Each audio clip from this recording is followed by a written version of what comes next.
Nós protocolamos essa CPI em julho de 2020. Naquele momento, nós não tínhamos ainda o número de mortos que nós temos hoje. No entanto, nós tínhamos muitas denúncias. E, infelizmente, essas denúncias não pararam de acontecer. De lá para cá foram muitas outras. Não só as denúncias que levaram à prisão do secretário de Saúde da cúpula, pela primeira vez um secretário de Saúde preso no exercício da função aqui no Distrito Federal, que é uma vergonha para a nossa cidade, mas uma série de irregularidades que, infelizmente, ainda não foram devidamente esclarecidas. O superfaturamento de testes rápidos é um dos pontos. Nós temos muitas outras questões para investigar. Além do mais, infelizmente, o governo do Distrito Federal não teve a coragem, a capacidade e o nível de transparência necessários para se posicionar quanto a isso. E manobrou muito dentro dessa casa. Tentou de todas as formas e ainda tem tentado impedir que essa CPI seja instalada. Portanto, afirmar que não há fato determinado para a instalação de uma CPI, não só dessa importância, mas com a clareza, com a objetividade que o requerimento traz, é um grande equívoco na minha humilde opinião. Portanto, eu quero aqui deixar uma reflexão não só para os membros dessa comissão, porque o recurso será votado em plenário, não cabe a CCJ votar o recurso. Inclusive, já peço aqui que, então logo seja encaminhada a reunião, ao final dela, seja o recurso disponibilizado para a SELEG para que seja incluído na ordem do dia e a gente possa fazer o posicionamento em plenário. Os 24 deputados, cada um deixando muito claro para a sociedade qual é a sua posição. Só no mês de março foram mais de 450 pessoas aguardando um leito de UTI que morreram aguardando esse leito de UTI.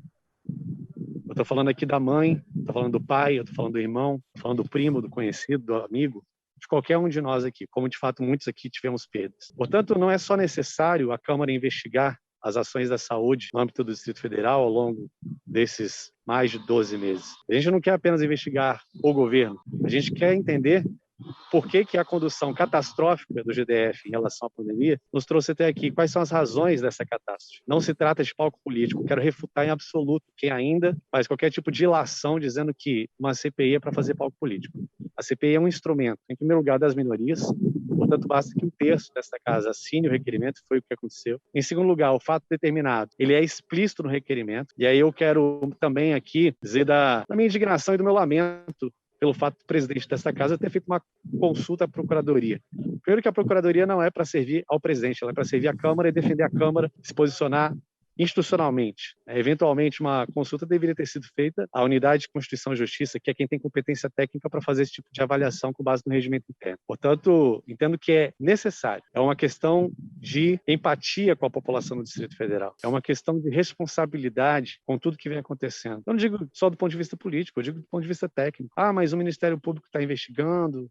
Mas o Tribunal de Contas está apurando. E a Câmara? A Câmara é também um órgão de controle. A Câmara é também um órgão fiscalizador. A exemplo também do que acontece na esfera federal. O TCU está apurando as contas do governo federal, o TCU também está apurando eventuais contratos aqui do DF.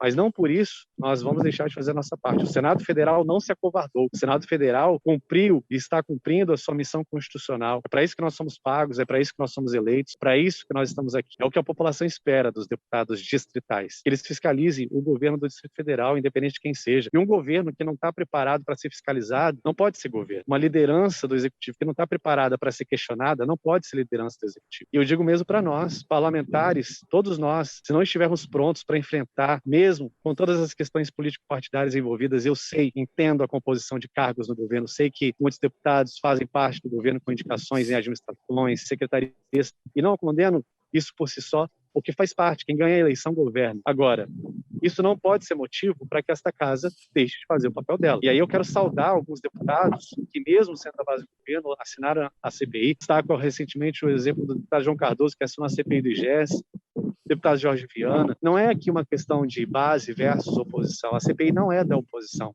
A CPI não é do primeiro signatário. A CPI não é de nenhum deputado. A CPI é do povo do Distrito Federal, uma vez que cabe a esta casa representá-lo e fazer o seu trabalho corretamente.